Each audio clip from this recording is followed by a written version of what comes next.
This week, before the papal letter on immigration to the American bishops was released, we heard from another high-level official at the Vatican also making the unusual move to publicly go on the record about the Trump administration's immigration policy and the freezing of global foreign aid dispersed through USAID.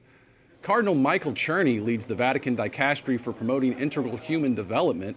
He says every government has the right to review its foreign aid budget, but that abruptly breaking commitments to already funded programs puts millions of lives at risk around the globe.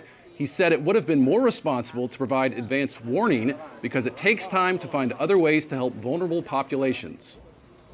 A crackdown is a terrible way to administer affairs and much less to administer justice. And so I'm very sorry that many people are being hurt and indeed terrorized by the measures. And I can only hope that the church in each place is able to help them and, if possible, even protect them. In addition to the Vatican office responsible for migrants, Cardinal Czerny heads the church's Caritas Internationalis charity, the second largest international humanitarian aid group in the world, serving the needs of people around the globe. To talk about Vatican response to U.S. policy matters, both the Cardinal Czerny remarks and the papal letter to American bishops earlier this week, we are joined by Frank Rocca, EWTN's senior Vatican analyst. Frank, thanks for joining us. From your years reporting on the Vatican, how unusual is it to see a pope and other Vatican officials comment so explicitly on the policies of a foreign government?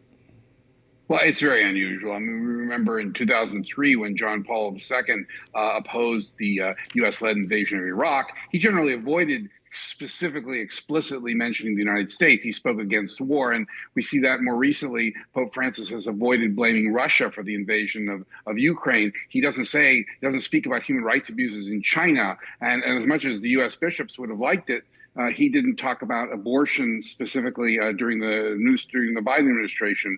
So it's very unusual, yes. And Frank, Cardinal Czerny expressed deep concern about the damage freezing foreign aid from USAID would have around the globe. But in an appearance on Fox News, the Vice President, J.D. Vance, used his interpretation of Catholic doctrine from St. Augustine to justify the administration's America First policy. Here's what he said. There's this old school, and I think it's a very Christian concept, by the way, that you love your family, and then you love your neighbor, and then you love your community, and then you love your fellow citizens in your own country. And then after that, you can focus and prioritize the rest of the world. Vance there was trying to describe St. Augustine's concept of Ordo Amoris, or the order of love, without referencing Vance by name in his letter to American bishops this week. Pope Francis wrote essentially that Vance did not understand that aspect of Catholic Church teaching. He said, Christian love is not a concentric expansion of interest that little by little extend to other persons and groups.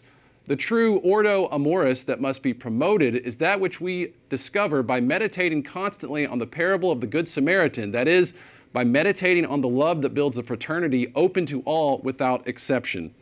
And Frank, what do you make of this back and forth over Ordo Amoris and the controversy it created?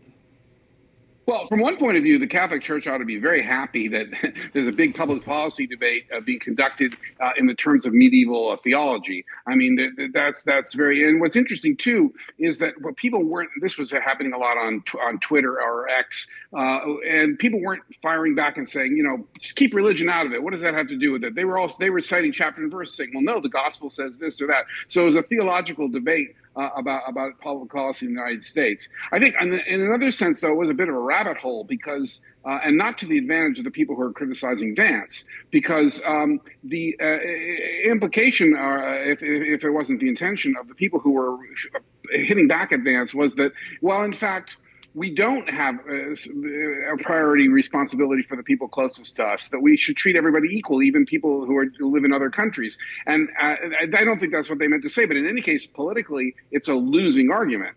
No one's going to go for that. So I think Bishop Seitz of El Paso, Texas, had it right. He was on a podcast, a Dispatch podcast, and he said, yes, we have immediate responsibility for the people closest to us, but that doesn't mean we can ignore other people. That would have been the way to get around it. But instead, for some reason, people want, and the Pope himself let that impression, that he wanted to contest the idea that we have more responsibility for our family and than our immediate neighbors.